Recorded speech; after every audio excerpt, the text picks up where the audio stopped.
ये आज पढ़ेंगे हम लोग एंटीबायोटिक के बारे में। जैसे कि एंटीबायोटिक पहले डिफिनेशन होती क्या है। Antibiotic these are substance produce by micro organism which selectively suppress the growth of or kill other micro organism at very low concentration. Antibiotic basically क्या है कि जो वो सब्सटेंस होते हैं जो कि किसी भी माइक्रो ऑर्गेनिज्म से एक माइक्रो ऑर्गेनिज्म से निकाले जाते हैं या प्राप्त किए जाते हैं और जो कि सिलेक्टिवली सप्रेस कर देते हैं किसी अदर माइक्रो ऑर्गेनिज्म की ग्रोथ को सप्रेस कर देते हैं या उनको मार देते हैं एक बहुत से कम कंसंट्रेशन में, बहुत सी छोटी सी कंसंट्रेशन में वो उसको मार देते हैं। वो एंटीबायोटिक कहलाते हैं। जो ज़्यादा मात्रा में मारते हैं, जैसे कुछ कंपाउंड्स होते हैं, जैसे इथेनॉल हो गया, हाइड्रोजन पेरोक्साइड हो जाता है, ये भी बैक्टीरिया को मारते हैं। बट ये ज़्यादा कंसंट्रेशन में मारते हैं, इसलिए ये उसमें से एक्सक्लूड कर दिए जाते हैं, वो एंटीबायोटिक नहीं कहलाते हैं। जो वेरी लो कंसंट्रेशन में बैक्टीरिया को किल करते हैं और जो वो एंटीबायोटिक कहलाते हैं। अगर क्लासिफिकेशन की बात करें तो बहुत से एंटीबायोटिक्स होते हैं, उनका अलग अलग क्लासिफिकेशन है। इसमें से कुछ एंटीबायोटिक्स हैं जैसे सल्फोनामाइड्स एंड रिलेटेड ड्रग्स, जैसे सल्फर डाइजीन हो गया, डाईएम्यूनो पैरामिडीन्स जैसे ट्राइमेथोप्रिम हो गया, क्यूनोलोन्स डेरिवेटिव्स हो गए जैसे नॉरफ्लॉक्सासिन हो गया, सिप्रोफ्लॉक्सासिन है, ये क्यूनोलोन्स डेरिवेटिव्स आ गए। इसके बाद में बीटा लैक्टम एंटीबायोटिक्स, ये एक क्लासिफिकेशन है जिसमें पेनिसिलिन, सिफेलोस्पोरिन्स आ गए। सिफेलोस्पोरिन्स में जैसे कि अपने अभी यहाँ पे आ जाते हैं, जैसे जो इस समय की ड्रग जैसे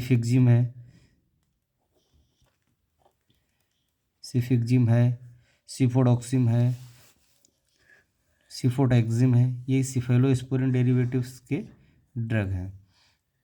उसके बाद में टेट्रासाइक्लिन्स ड्रग आ गई, नाइट्रोबेंजीन्स डेरिवेटिव्स आ गए, एम्यूनोग्लाइकोसाइड्स आ गए, माइक्रोलाइड एंटीबायोटिक्स आ गए, नाइट्रोइमिडाजोल एंटीबायोटिक्स आ गए जैसे मेट्रोनिडाजोल। ऐसे ही क्लासिफाइड किया गया ड्रग्स को, एंटीबायोटिक्स को। ये कुछ एंटीबायोटिक्स के क्लासिफिकेशन है। इसके बाद में मेन आ जाता है अपना इसका मोड मैकेनिज्म ऑफ एक्शन, मतलब एंटीबायोटिक्स हैं वर्क कैसे करते हैं। तो अलग अलग एंटीबायोटिक्स मतलब इनके कुछ क्लासिफिकेशन दिए गए। सबसे पहले सेल वॉल सिंथेसिस, ये सेल वॉल की सिंथेसिस को रोक देते हैं। सबसे पहले ये देखने ये मेन है सेल वॉल सिंथेसिस। जैसे सिफेलोस्पोरिन डेरिवेटिव्स आ गए, जैसे इस समय जो भी ड्रग चल रही, सिफोटॉक्सिम हो गई, सिफिक्जिम है, सिफोटैक्सिम है, सेफ्ट्रेक्सोन है इंजेक्शन में। तो वो क्या है, सिफेलोस्पोरिन डेरिवेटिव्स हैं जिनका मोड ऑफ एक्शन क्या रहता है कि वो सेल वॉल की सिंथेसिस को रोक देते हैं। मतलब उसकी सेल वॉल जब बन नहीं पाएगी तो बैक्टीरिया वो मर जाएगा। क्योंकि जब किसी की चीज़ की हम आउटर कवर ही हटा देंगे तो अंदर का मटेरियल, क्योंकि बैक्टीरिया जो रहता है वो सिंगल सेल का रहता है, मतलब उसमें डबल लेयर नहीं रहती, इस तरह से सिंगल सेल का रहता है। उसके अंदर मटेरियल जब ये सेल वॉल ही नहीं रहेगी, यहाँ से ये नहीं बन पाएगी, तो ये अंदर का जो मटेरियल है वो बाहर आ जाएगा, बैक्टीरिया मर जाएगा। ऐसे ही causes leakage from cell wall membrane, ये दूसरा है मोड ऑफ एक्शन किस तरह से करते हैं। तो कॉजेस लीकेज मतलब लीकेज, जिससे ये बैक्टीरिया की सेल है। अब इसमें क्या करते हैं, ये यहाँ से कहीं से एक होल बना देगा, ऐसे करके ये यहाँ से ऐसे होल बन जाएगा, जिससे क्या होगा, ये सारा मटेरियल जो है अंदर का ये इससे बाहर आ जाएगा, तो बैक्टीरिया मर जाएगा। क्योंकि किसी को अगर लीक कर दिया, लीकेज हो गई, तो वह जैसे एम्फोटेरिन्स हो गए, पॉलीमिक्सिन हो गए एंटीबायोटिक्स, ये इनका काम रहता है। तीसरा मोड ऑफ एक्शन होता है, पहला हो गया इनहिबिट सेल, दूसरा हो गया सेल में लीकेज कर देना, उसको लीकी कर देना। तीसरा inhibit the protein synthesis, inhibit protein synthesis, मतलब अगर बैक्टीरिया है उसको फूड ग्रो करने के लिए, मल्टीप्लाई करने के लिए फूड चाहिए, प्रोटीन्स चाहिए। तो ये क्या है, अगर बैक्टीरिया मल्टीप्लाई हो रहा है, अब इसके अंदर जो भी ये मल्टीप्लाई होने के लिए इसको लिए फूड चाहिए, प्रोटीन्स चाहिए।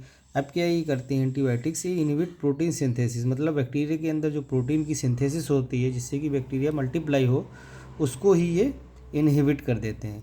प्रोटीन ही नहीं बन पाए, जब किसी को खाना ही नहीं मिलेगा तो वो ऑटोमेटिक ही मर जाएगा या ग्रो ही नहीं कर पाएगा। तो इसलिए टेट्रासाइक्लिन है, क्लोरामफेनिकोल एंटीबायोटिक्स हैं, ये क्या करती हैं, ये सेल प्रोटीन की सिंथेसिस को रोक देती हैं। उसके बाद में चौथे नंबर पे आती है causes misleading of mRNA code and affect permeability. अब ये क्या करती हैं कि जब भी रेप्लिकेशन में आपने देखा होगा, जब भी 1 से 2 बनते हैं बैक्टीरिया, 1 से 2, 2 से 3, तो mRNA जो होता है ये हेल्प करता है उसको बनाने के लिए, क्योंकि एक सेल बनेगी तो दूसरे के लिए भी तो उसमें DNA RNA चाहिए। तो ये DNA मल्टीप्लिकेशन, जब DNA बनता है तब क्या करता है, ये mRNA कोड जब भी बनना होता है तो इसमें मिसलीडिंग कर देता है mRNA कोड को। ये कोड भी इसको गलत बना देता है, पता लगा बनना कुछ और था, बन कुछ और जाता है।